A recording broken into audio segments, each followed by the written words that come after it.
আসসালামু আলাইকুম। Okay guys, আজকে আমরা দেখব কিভাবে এসইও করতে হয় আপনার website with all in one SEO pack. তো এর আগে আমরা সবাই অলমোস্ট অল দ্য পিপল সব থেকে বেশি ইউজ করে ইউজড এসইও। তো 2019-এর মানে সব থেকে বেস্ট যে এসইও প্যাকটা সেটা হচ্ছে all in one SEO pack. তারা কিছু এক্সট্রা ফিচার অ্যাড করছে যেগুলো ইউজড এসইওতে নাই। সো আমরা অ্যাডভান্স ওই ফিচারগুলো দেখবো এবং কীভাবে খুব সহজে এবং খুব সংক্ষিপ্তভাবে আপনাদেরকে দেখাবো কীভাবে all in one SEO pack দিয়ে এসইও করতে হয় ওয়েবসাইট। সো কথা না বলে আমি কাজে লেগে যাই। So first of all, we have to go to the dashboard. Then go to the plugin, add new plugin. So here আমি আগে ট্যাবটা ওপেন করে রেখেছিলাম, add new plugin.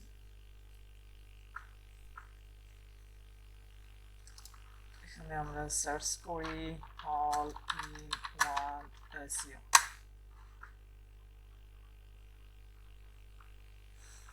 ওকে, দেখতে পাচ্ছেন এটা হচ্ছে 4x এগোতে লাস্ট আপডেট হয়েছে। সবসময় আপডেট করে, করতেই থাকে। আর এটাও এটা 2 million plus, are used AC হচ্ছে 5 মিলিয়ন প্লাস। আস্তে আস্তে আরও ব্যবহার বাড়বে আশা করি। তো হিয়ার ইট ইজ। তো আমাদের প্রথমে যেতে হবে এইখানে জেনারেল সেটিংস। তো আমি এই প্লাগইনটা আগে ইনস্টল করছিলাম একবার, তো আপনাদের দেখানোর জন্য আবার আনইনস্টল করে আবার ইনস্টল করলাম। তো আপনারা যখন ফার্স্ট ইনস্টল করবেন কোনো একটা ওয়েবসাইটে, তো এই দুইটা অপশন থাকবে না, এক্সএমএল সাইট না এবং রোবটস ডট টিএক্সটি। তো এই দুইটা আনার জন্য আপনাদেরকে যেতে হবে ফিচার্ড ম্যানেজার, এবং এইখানে আমাদের কিছু ফিচার আছে। সেটা হচ্ছে এখান থেকে আপনারা দুইটা জিনিস, এক্সএমএল সাইট না এবং রোবট ডট টিএক্সটি, এখানে ডিঅ্যাক্টিভেট, দ্যাট মিনস আমি অলরেডি অ্যাক্টিভেট করেছি জন্য ডিঅ্যাক্টিভেট লেখা। তো আপনাদের জন্য এখানে অ্যাক্টিভেট লেখা থাকবে এরকম। তো এখানে দুইটা জিনিস অ্যাক্টিভেট করে নেবেন। তো দ্যাটস ইট। তো জেনারেল সেটিংসে যাবেন প্রথমে। জেনারেল সেটিংসে গিয়ে আমরা যেমন ইউজড এসইওতে উইজার্ড কনফিগারেশন নামে একটা অপশন থাকে, যেটা এইখানে থাকে। এইখান থেকেও আমরা করতে পারি। তো ইউজড এসইওর এইখান থেকে উইজার্ড কনফিগারেশন করা লাগে। তো সেরকমভাবে আমাদেরকে অল ইন ওয়ান এসইও প্যাকের মধ্যেও কনফিগারেশন করা লাগে। প্রথমে দেখবেন এগুলো যেগুলো আছে মোটামুটি ঠিকই দেওয়া থাকে। তো কিছু কিছু জিনিস যেমন ইউজ অরিজিনাল টাইটেল, সো এখানে আপনি ডিসেবল করে দিতে পারেন, অ্যানাবল করে দিতে পারেন। তবে আমি সাজেস্ট করি অ্যানাবল করার জন্য, কারণ সবসময় অরিজিনাল যে সাইট টাইটেলটা ওইটা ইউজ করার চেষ্টা করবেন। এতে এসইওর ক্ষেত্রে, র্যাঙ্কিংয়ের ক্ষেত্রে অনেকটাই ইফেক্ট পড়ে। তারপর হচ্ছে টাইটেল সেটিংস, সো এইটা ডিসেবল থাকবে আপনাদের প্রথমত। এটাকে অ্যানাবল করতে হবে এভাবেই হোক, কারণ আপনার তো হোম টাইটেলটা আপনার এখানে ইন্ডিভিজুয়ালি দেওয়ার দরকার নাই। এটা হচ্ছে হোম পেজে যে টাইটেলটা ওইটাই শো করবে, ওইটাই হচ্ছে বেস্ট। এইখানে যদি আপনি সেপারেটভাবে একটা হোম টাইটেল দিয়ে দেন যেটা হোম পেজের সাথে ম্যাচ করলো না, তাহলে দেখা গেছে যে অনেক ক্ষেত্রে এটা র্যাঙ্কিংয়ের ক্ষেত্রে হতে পারে যে একটু তুলনামূলকভাবে আপনি পিছিয়ে থাকবেন। আপনি চাইলে এটা হোম টাইটেল এখানে সেট করে দিতেও পারেন, যেটা আপনার দেখা গেলো আপনার ওয়েবসাইট ভিজিট করার জন্য গুগলে সার্চ করলো, তো প্রথমে যে টাইটেলটা দেখবে আপনার ওয়েবসাইট সেইটাই হচ্ছে এইখানে। আপনি এখানেও দিতে পারেন এবং হোম পেজে গিয়ে এডিট করে নিচেও দিতে পারেন, যেটা আপনি। তো এইটা এভাবে থাকলো। তারপরে হচ্ছে টাইটেল সেটিং। টাইটেল সেটিং এর মধ্যে আপনার কিছুই করতে হবে না, জাস্ট যেভাবে আছে এভাবেই রাখবেন, কিচ্ছু করবেন না, কোথাও হাত দেবেন না, কোনো একটা পার্সেন্ট ডিলিট করবেন না, যেভাবে আছে এভাবে। তো that's it. content type writing, you can't do anything here, please কোনো কিছু উল্টা পাল্টা করে না, তাহলে কিন্তু অনেকটাই প্রবলেম হবে। যেভাবে আছে জাস্ট এগুলো রাখবেন। আপনি চাইলে এগুলো টিক দিতে পারেন, প্রবলেম যদি আপনি চান। তবে এগুলো না দেওয়াটাই বেটার আমি মনে করি। এতে আরও আপনার সাইট ম্যাপের ক্ষেত্রে অনেকটাই প্রবলেম করবে, কারণ সাইট ম্যাপটা অনেক বড় হয়ে যাবে, তখন গুগল আপনার সাইট ম্যাপটা ইন্ডেক্স করতে অনেক সময় লাগবে। তো আপনি সবসময় চেষ্টা করবেন যে আপনার সাইট ম্যাপে শুধু পেজ এবং পোস্ট থাকবে, অন্য কিছু যাতে না থাকে, এটা দেখবেন আরও ফাস্ট ফাস্ট থাকবে আপনার ওয়েবসাইট সবসময়।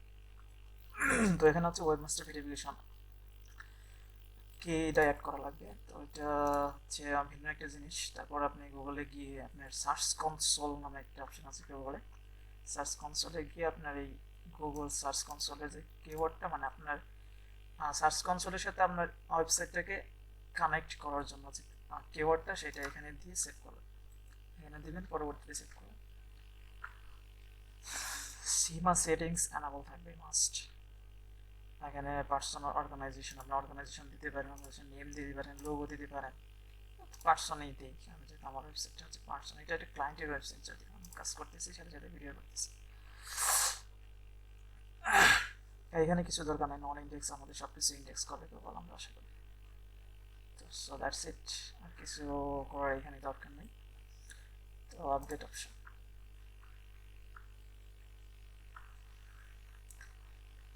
ওকে, আপডেট অপশনে আমরা সব কিছুই কমপ্লিট। এবং এখন যেমন হচ্ছে robot.txt, আপনি একটা জিনিস মনে রাখবেন, অন পেজ এর ক্ষেত্রে robot.txt ফাইলটা অনেক ইম্পর্টেন্ট, কারণ robot.txt যদি কনফিগারেশন করা না থাকে তাহলে গুগল কিন্তু আপনার ওয়েবসাইট ইন্ডেক্স করতে পারবে না। সো আমরা দেখতে পাচ্ছি আমাদের ইউজার এজেন্ট অ্যালাউ আছে এবং ডিসঅ্যালাউ হচ্ছে ডাব্লিউপি অ্যাডমিন, মানে অ্যাডমিন এরিয়াটা কেউ ইন্ডেক্স করতে পারবে না গুগল বা অন্যান্য সার্চ ইঞ্জিন যেগুলো আছে। এবং অ্যাডমিন অ্যাজ একটা পেজ, আপনার সব পেজ এবং পোস্ট হচ্ছে ইন্ডেক্স করতে পারবে। So it's okay, totally fine. Then let's go to our page and do on page SEO. So here is a page. This is about us page. So about us page এ গিয়ে আপনারা নিচে দেখবেন যে এখানে হচ্ছে, আমি এটা রিফ্রেশ করি,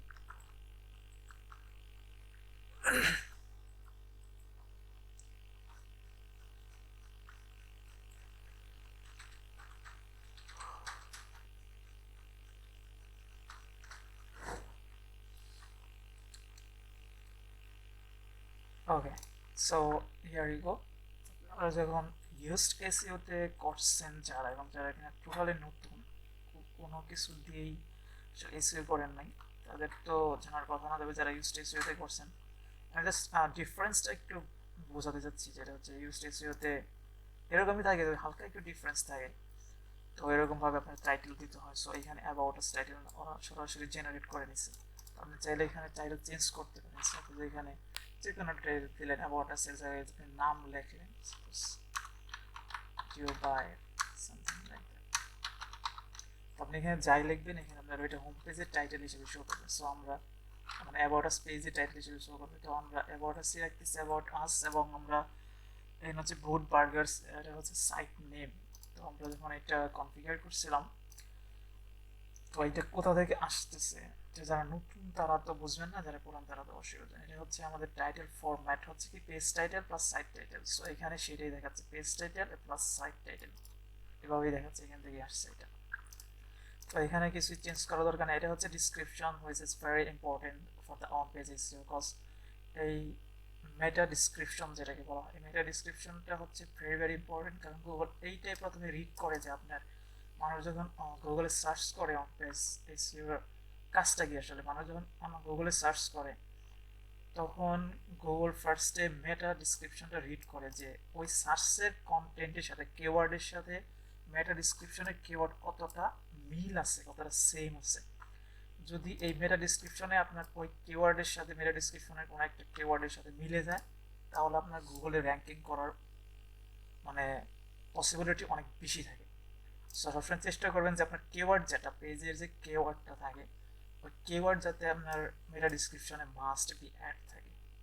this is very important, be careful for this. So এটা হচ্ছে আমাদের meta description. So this is about page. So আমি মনে করি অ্যাবাউট পেজ থেকে কিছু কন্টেন্ট যেটা তাদের সম্পর্কে ডিসক্রাইব করে অ্যাকচুয়ালি, সেই কন্টেন্ট আমরা কপি করি। সো এখানে কোনো কন্টেন্ট নাই আসলে, দিস ইজ ডেমো কন্টেন্ট।